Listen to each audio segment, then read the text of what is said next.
Joining us now with the Republican take, Senator Rob Portman of Ohio. Senator Portman, good to see you. The White House making this case. The president's going to say he wants to work in a bipartisan fashion, but if he can't, he's willing to go it alone, do some executive orders. What's your take? My take is that he hasn't tried. And he hasn't tried to work in a bipartisan fashion? Right. I mean, look, there's a lot we can and should do. The economy is in terrible shape. We have record numbers of long-term unemployed in America. Under his watch, take-home pay has gone down $4,000 on average for the families that I represent. So, you know, things aren't working, and yet he has not come to Congress in a way that presidents that I've worked for, as you know, I've worked for a couple of them, have, and other Democrat presidents have. Bill Clinton is an example, who worked, well with a guy named Newt Gingrich, who he didn't agree with on much, but he knew he had to work with him. Can you give me an example of something that you wanted to work with the president and the White House on? Okay. Regulatory reform. Everybody agrees are choking small business. The president talks about it, does nothing. We've got a bipartisan bill. It's passed the House already. It's in the Senate. Get behind it. Support it. Tax reform. The president says he wants to reform the tax code. Everybody knows, huge shot in the arm. We're losing people, companies overseas. Let's do it. We've talked about it for enough time. The president needs to engage and provide cover for it. Energy. We've got a huge opportunity here in this country to open up more public lands to energy, to actually become energy independent, and to give the economy a shot. I don't mean to Trade Promotion Authority. Yeah. How about that one? Okay. Everybody knows that helps grow the economy.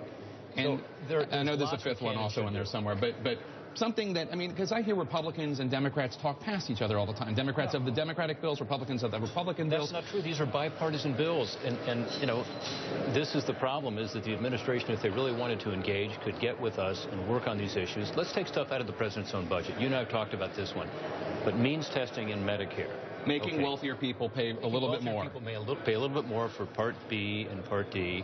So it would be for doctor's visits and for prescription drugs. The president put it in his budget. In the president's budget. In the budget, and yet they will not work with us to try to implement that, to be able to save billions of dollars over the first 10 years, $56 billion, over the next 10, $450 billion, exactly the kind of things we should be doing to deal with the part of the budget that is on autopilot, that is causing us to go into these record debts. So this is in the president's own budget. It's in his own budget. And you've gone to the White House, or you've talked to Democrats here in the Senate and the House, and but if it's in the president's own budget, why wouldn't they support it? An unnamed official in the Obama administration who's at a cabinet level as recently as today about that issue. And I'm told, no, we won't do it, because in the budget it's part of tax increases. So the theory is, I guess, you have to increase taxes on wealthy people in order to cut benefits for wealthy people, which makes no sense. But here's my bigger point. There are lots of areas of common ground where we should be able to get together. Another one I didn't mention is worker retraining that the president will probably talk about tonight. We have a bipartisan bill in the Senate. There's plenty of approaches that are bipartisan to add more skills training to ensure that people can have access to the jobs that are out there, because there is a big skills gap right now.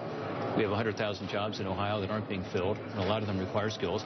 Let's work together on that. So before using the mighty pen to write an executive order instead of signing legislation, try to work with Congress, and let's get some stuff done. But the Senate has passed a bunch of bipartisan things, a bunch of bipartisan items and legislation. And the House Republicans don't pick them up, because the House Republicans basically operate as we can operate as a monolith. We just need House Republicans. Speaker Boehner doesn't like to bring up things unless they're going to get a majority of the majority of the Republicans. The Senate, as you know, works in a much more bipartisan way, because there aren't 60 Democratic votes, so it has to in many ways. Are these bills? I'm not criticizing the founders. This is the way it was set up. Okay. So I don't know what examples you're talking about. I guess it would be immigration. But all those things that the Senate passed, would the House Republicans, would they pass them? Many have already passed the House. I mentioned regulatory relief because it was something that was passed in the House. There are Democrats who supported it over here in the House. Not many, but enough Democrats to get it through the Senate process. It's bipartisan in the Senate. I'm actually a co-sponsor with another Democrat. We have Republicans and Democrats on it. So the point is, the president needs to use some of his political capital with Democrats to get things done. And if he does that, we can make lots of progress. We're not going to agree on everything, but we can agree on some things. And so rather than making a point of going around, the Congress that was elected by the people, let's follow the constitutional process here and work together to get things done. And just to circle back on this thing about means testing some parts of Medicare, having wealthier people pay higher premiums, you're saying that the response from Democrats is they wouldn't consider it because the president wants entitlement reform or social safety net program reform to be tied to, they will only do that, Democrats will only do that if Republicans will allow tax increases. And you're saying that doesn't make sense, because either way it's basically a tax increase on wealthier Americans. Right. I mean, the logic to increase taxes on wealthier individuals in order to cut benefits for wealthier people doesn't make a lot of sense. So it's an example of where the administration could say to Democrats, you know what, this one makes sense, it's in my budget, I'm going to give you some political cover on it, let's make some progress together. It doesn't solve the whole debt problem, but it does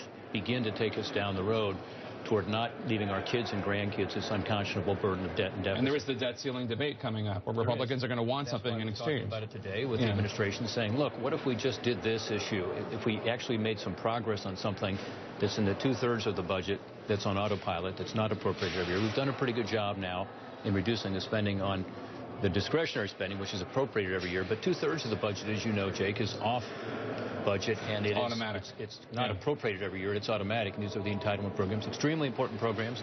But unless they are reformed, they will both bankrupt the country and not be there for future generations to use. So those are the kinds of things that the president wants to engage. There's plenty of room to do it.